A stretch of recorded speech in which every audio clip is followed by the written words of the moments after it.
Hello, today I'm going to be breaking down my Canon R7 handheld videography rig. I absolutely love this rig. I've spent about 3 years making it. It's very affordable in all honesty, especially if you're starting out in videography and photography. This is a hybrid camera and it is the best crop sensor camera Canon currently make at the time of recording this video. Now, things I absolutely love about the R7, number one is the price. I picked up a second one not so long ago for about £900, which isn't bad at all. I bought my original one just when it came out for about £1,400, so it's extremely affordable. It also shoots 4K 50 or 4K 60 as well, so you can get those nice slow-mo shots. And it has in-body stabilization, IBIS, up to 7 stops. And it can go up to 8 stops with RF lenses as well. So for handheld, IBIS can be very important. Otherwise, you're going to be relying on optical stabilization. Another thing I absolutely love about this camera is dual SD card slot, which is super cool. I work in a business where there's 2 of us. We both need the footage. We don't live close to each other anymore. And so it's nice that I can record footage onto both SD cards, not only for a backup, but so we can get into each other.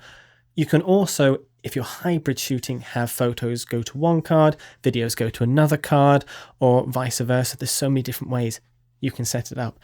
And for that price range as well, that's incredible. Also, the USB-C interface of this, you can pair it with a Shinobi 2 monitor for touch focus. You can power it via USB-C as well, which is super cool. And with a V-mount battery with 6,400 milliamp hours, it will go all day. Also with the IBIS, I forgot to mention horizontal steadying. You don't get that with the R6 simply because of how big the sensor is, or R6 Mark II. I should say.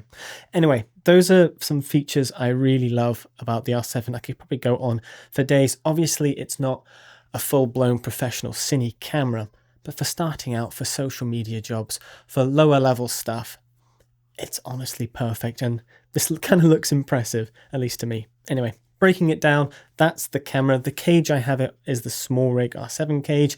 I picked a new one up for a second-hand one for 50 quid, but generally you're looking around the £100 mark, which is annoying, but it's really important to have because you can stick everything onto it.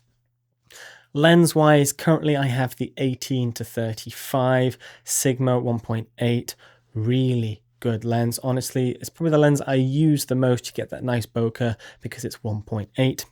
Another lens I really like pairing, although I don't recommend this for beginners, and if you're not doing photography, is the 28-70 f2 Canon RF lens. Now I know that's a £3,000 lens, it's worth way more than the camera body.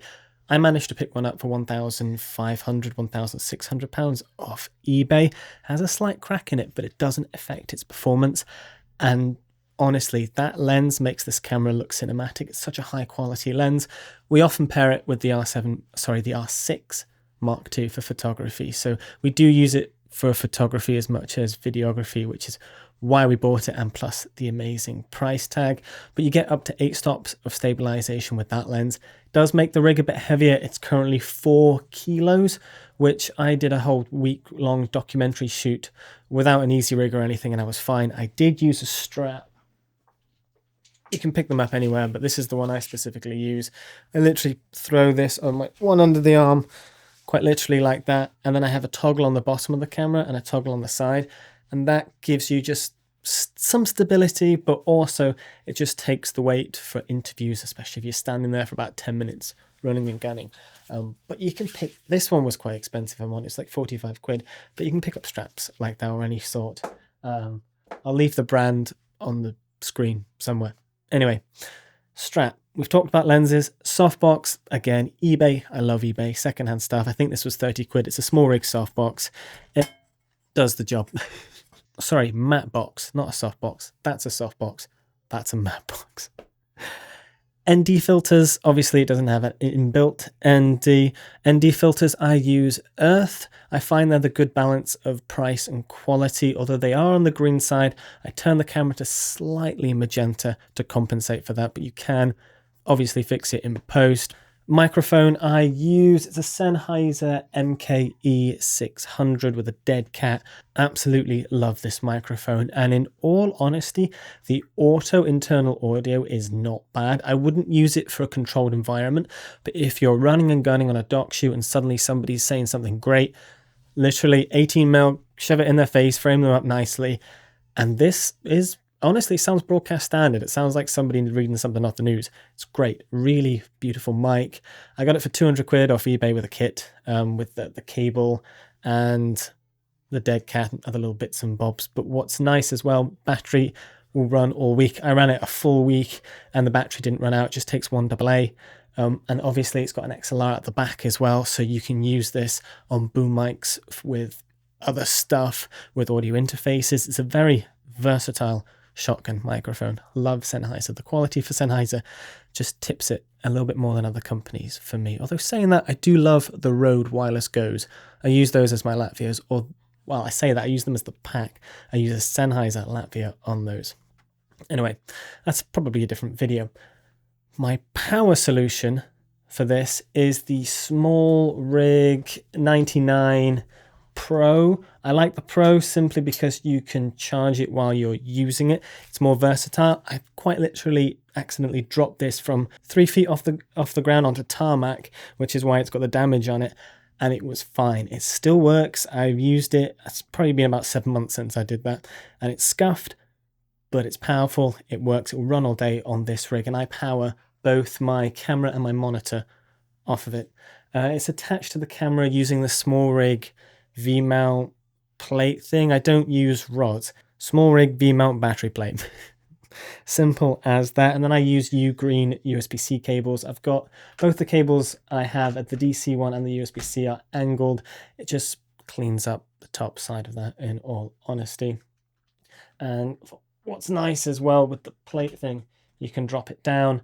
I have a little cable clamp, again from Smallrig, stupidly expensive, like 20 quid for 4. It's stupid, but still, it just helps organize the cables, keep everything there, especially if I'm unplugging it, charging the battery. Again, I just love how versatile V-mounts are. And yes, it does add a little bit of weight to the rig, but I find with especially mirrorless cameras that they can be very front heavy because of your lens and monitor. So sticking a battery on it balances them out really nicely. The batteries are about 200 quid, but on sale, I think £300 full price. You can pick them up for 200 off eBay easily, but they're well worth it just for that all day power and the fact you can still rock a battery in the camera. So if that does so happen to die, if you're shooting for that long, you can still run off the internal battery. Now, my monitor is the Portkeys LH7H. It's not the touch focus one. This one only cost me £200. I have a Nitze cage on it, which was like 89 quid, which is stupidly expensive, but I do recommend putting a cage, especially on this monitor. It's quite light. I'm not going to say it's flimsy. It's because it's light that it's more on the, if you're moving it in the mount, you could, if you're not careful, break the mounting points on the thing itself. But if you stick a cage on it, honestly, I'm gunning, this is sitting on my car seat. It does get a little bit bashed now and then. Obviously, I'm not throwing it around, but still the cage just gives added mounting points, even though it does have 3 mounting points on it already. And it's just super handy for protection. And more importantly, sun hood. Doesn't come with a sun hood. It's 1000 nit, which I can use outside in daylight, not in broad daylight. You're pushing it a bit there, and if the sun's directly on it, good luck. But 1000 nits on a 7-inch monitor is brighter than you think it is, but it's a really good color accurate monitor. I swear down on the color accuracy of this. I've been using it for years. It matches my camera perfectly. You can put LUTs on it. The R7 does do C-Log 3, which surprises quite a few people in all honesty, and you can get, don't trust me on this, but almost, I want to say 12 stops of dynamic range if you're using C-Log 3. Don't quote me on that. But you can get a lot more dynamic range than recording Rec. 709.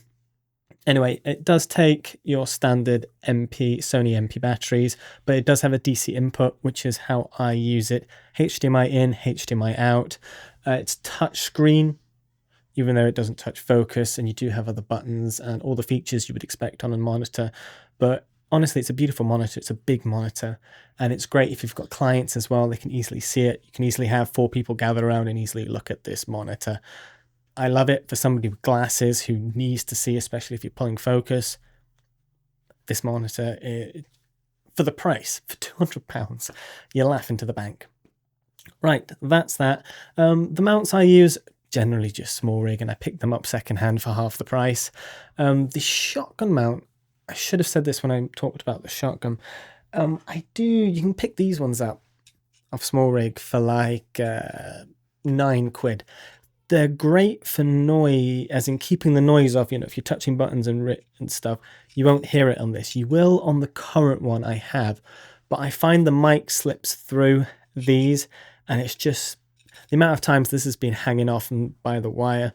I don't want to know, and so I have replaced this with another one Smallrig do. It's a lot more expensive. I'll leave a picture link on the screen, but you can tighten that one with an Allen key, while this one you can't.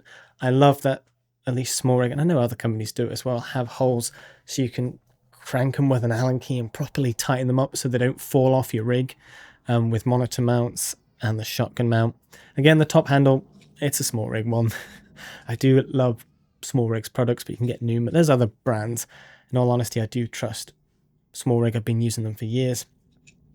My side handle, now this is probably one of my most favorite things of this rig, and the thing, if I'm to strip this down and use one thing other than obviously the body and the lens, is this side handle.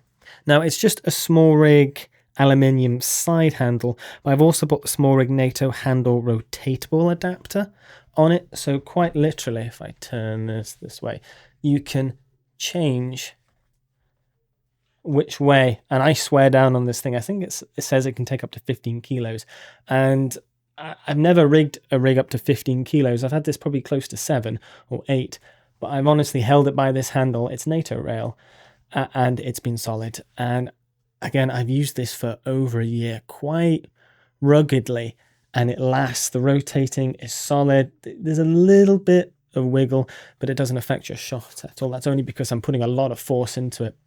But generally, I love the fact that that can rotate, and it's very reliable, and it just means high, low. It makes life so much easier. I can't live without a rotating handle anymore.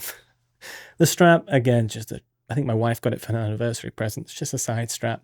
But again, tightening that up just makes it feel a bit safer in your hand and just adds an extra point of contact, stability.